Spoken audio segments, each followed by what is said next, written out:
Namaste, it's the Spiritual Daywalker, hashtag Schrödinger's cards, with the reading for the next full moon phase from the 16th, 17th of April until the night to the 1st of May. I don't do love readings. If love comes up in a reading, that's totally on you, because it's a reflection of your energy. It's quantum entanglement. So your expectation kind of steers the reading. It's what the universe wants you to know, what it wants to reflect back to you, so you be prepared for whatever your soul's journey is and the energies you're moving into. So let's get right into it. Oh, Aries, full moon in Libra, that means balancing your relationships. But you're the one tipping the balance, right? You're the one stirring the fire, right? So let's see if this might be a challenge for you, or you rather come to a conclusion about yourself. Like, the overall energy for the reading is the Strength card in reverse. So it might be tough to pull through with this, you're gonna need some courage to accept some things about this, probably, right?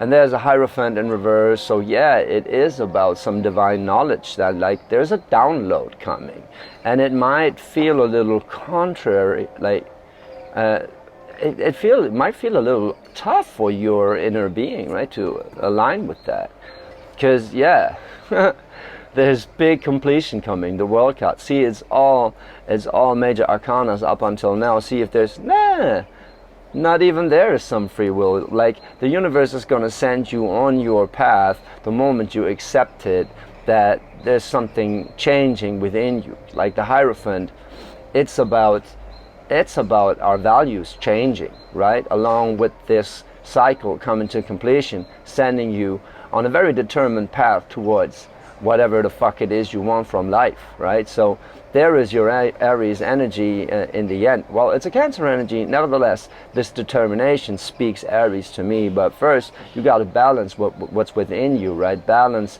what you want and need, what you value and cherish, right? Find out what that is, close it out, and then you can move forward. Let's see what the clarifications show for this one, right? So the Seven of Swords goes into the Five of Cups, yeah, and the Queen of Swords. That's interesting, right? So you've been trying to sort of like shit yourself with the Seven of Swords, be tricky about it, like some arguments about, I actually am already doing this, right? Well, sort of, right? You think you're doing it. This is mind energy. This is you trying to play tricks on yourself with your mind, because you're very freaking intelligent. When you start thinking, you're trying to not to overthink, and that's a good thing, not overthinking, right? But sometimes it gets you into, well, a pickle. And this Five of Cups is that pickle. This Five of Cups is like focusing on what you lose rather than focusing on what you still got to move forward with, and it's clarifying this chapter closing, right? And then being in that Queen of Swords is like, rather, getting out of your head as well as not thinking straight about it. Let's just put this up a little, right? Let's see. Ace of Wands, yeah. There's some new passion that is propelling you into doing this, right? There's something waking up within you. It's like, oh man, I really want to freaking do this, right? And then you're doing this and you realize there's some stuff I gotta let go for it, right? And the Four of Pentacles is here trying to control stuff in your reality, holding on to stuff. When it's on its head, it's about holding on to stuff too tightly, right? And not being able to let stuff go that is already falling away. Moving into a Ten of Pentacles, though, because the moment you realize all the stuff you've been holding on to because you thought it would make you happy is not compliant with that Ace of Wands energy that's actually propelling you into doing this, right?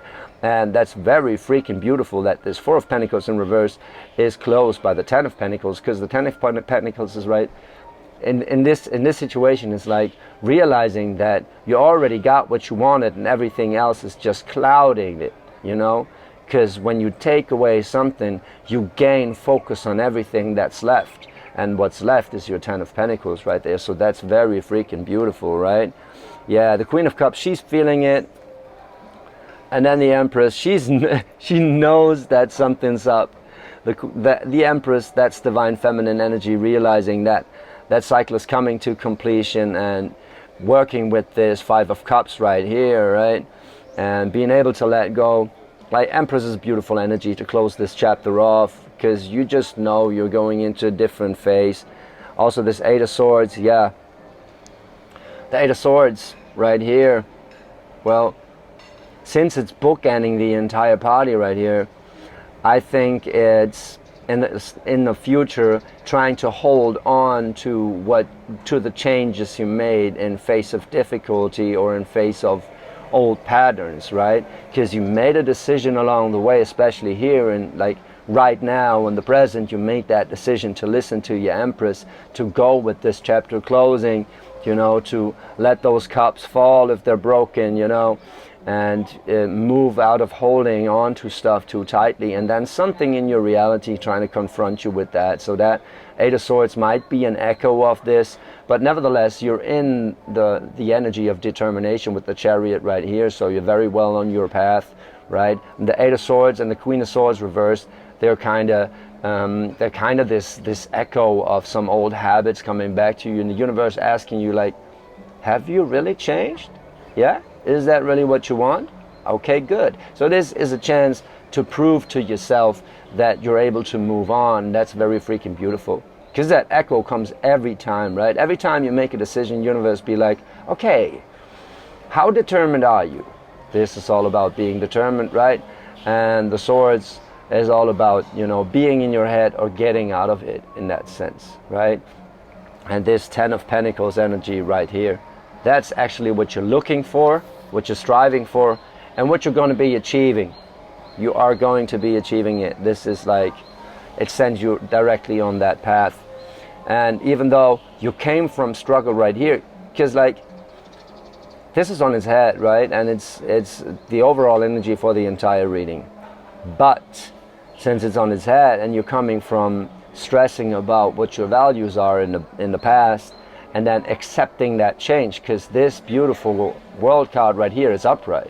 So you're accepting it, going with your intuition, and then moving on the path of the Chariot. So this is where the Strength card is turned upside down, or right side up rather, and you're just going for it, right?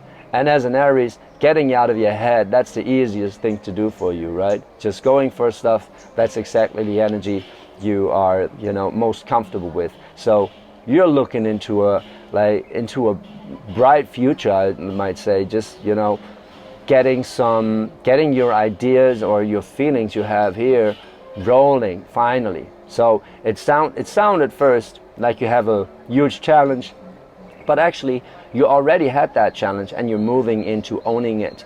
That's very freaking beautiful. So full moon is about completion. It is about the full moon in Libra, especially about finding that balance, right? So you are gonna be finding your balance and moving on to your path, and then you can be all Aries again, you know, with the hat right through the wall and stuff, because you don't need your head right here. All you need is that Ten of Pentacles, and you're getting it. You're well on your way. Beautiful energy.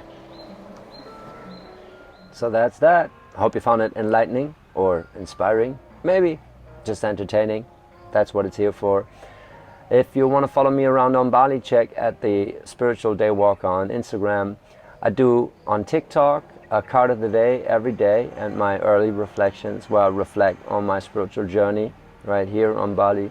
And yeah, if you like my style or have any like wishes or whatever, hit me up in the comments below. Send me a message. I'd love to hear from you. And yeah, see you next new moon.